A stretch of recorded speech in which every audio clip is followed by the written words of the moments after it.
గుంటూరు మిర్చి market yard అని అమ్మకాలు అయితే స్టార్ట్ అయినాయి. కొంచెం వాతావరణం చినుకులు పడుతున్నా కానీ వ్యాపార లావాదేవీలు అయితే జరుగుతున్నాయి.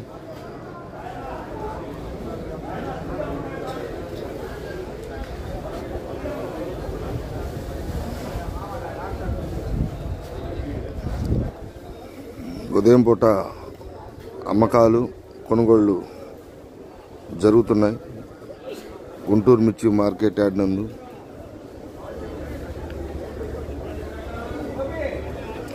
సరుకులైతే ఏసీ సరుకులైతే బాగానే పెట్టారు. బయట ఇతర ప్రాంతాల నుండి అయితే 17,000 దాకా మిర్చి బస్తాలు అయితే రావడం జరిగింది.